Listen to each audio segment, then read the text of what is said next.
आज रायगड जिल्हा परिषदेची सदस्य पदाची सोडत जी आहे ती जाहीर झालेली आहे आणि माझ्यासोबत या संदर्भात बोलण्यासाठी आहेत दिलीप भोईर, जे स्वतः या निवडणुकीच्या रिंगणामध्ये उतरणार आहेत.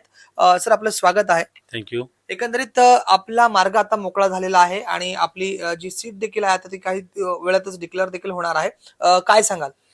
नक्कीच महाराष्ट्राचे मुख्यमंत्री आणि महायुतीचे सर्वेसर्वा सन्माननीय महाराष्ट्राचे मुख्यमंत्री देवेंद्रजी फडणवीस साहेब, त्याचबरोबर उपमुख्यमंत्री आमच्या पक्षाचे सन्माननीय एकनाथजी शिंदे साहेब, त्याचबरोबर राष्ट्रवादीचे उपमुख्यमंत्री अजितदादाजी पवार, ही महायुती घेऊन आज महाराष्ट्रामध्ये किंवा राज्यात केंद्रात ही महायुती आहे.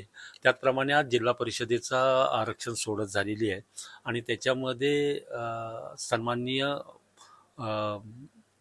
मंत्री महोदय भरत शेठजी गोगावले साहेब, त्याचबरोबर सन्माननीय आमदार महेंद्रजी थोरवे साहेब, त्याचबरोबर ज्यांचा आमच्यावरती कृपा आशीर्वाद आणि सर्व आमचे सन्माननीय आमदार महेंद्र शेठजी दलवी साहेब यांच्या कृपा आशीर्वादाने आज जो आरक्षण पडला आहे ती मापगाव मतदारसंघ म्हणजेच आवास मतदारसंघ येथे ओपन सीट जाहीर झालेली आहे.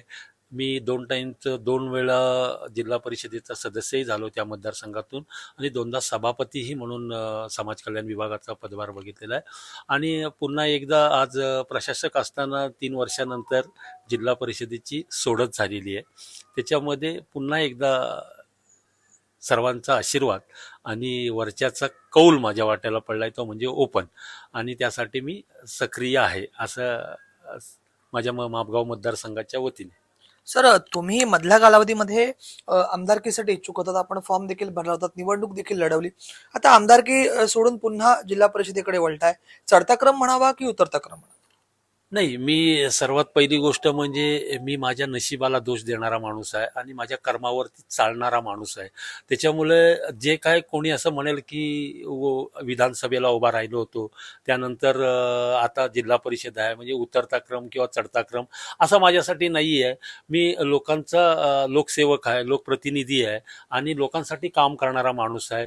संधी आहे तिथे मी योग्यतेचा फॉर्म भरला होता. मी ज्यांच्या विरोधात उभा होतो ते आमदार महेंद्रशेठ दलवी असतील किंवा चित्रलेखा पाटील असेल, त्यांच्या विरोधात मी या विधानसभेमध्ये उभाही विरोधात होतो.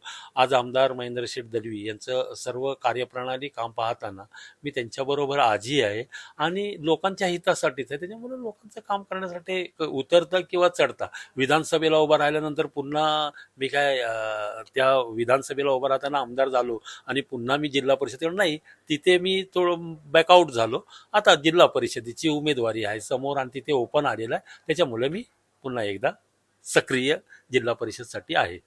महेंद्र दळवींची काही कालावधीमध्ये आपण साथ सोडली होती, आता पुन्हा आपण एकत्र आलेला आहात, कसं वाटतंय? नाही, मी साथ अशी सोडली नाही असं नाहीये. म्हणजे आमचं एकदम जवळचं रिलेशन असाच, कारण एक वर्षी हाय बाय गुड बाय असतं.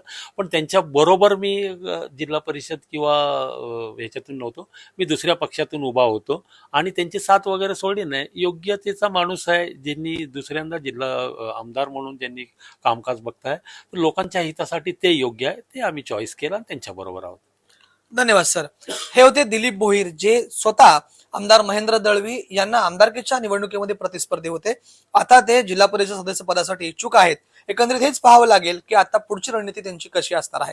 राज वैशंपायन, TV9 मराठी, अलिबाग, रायगड.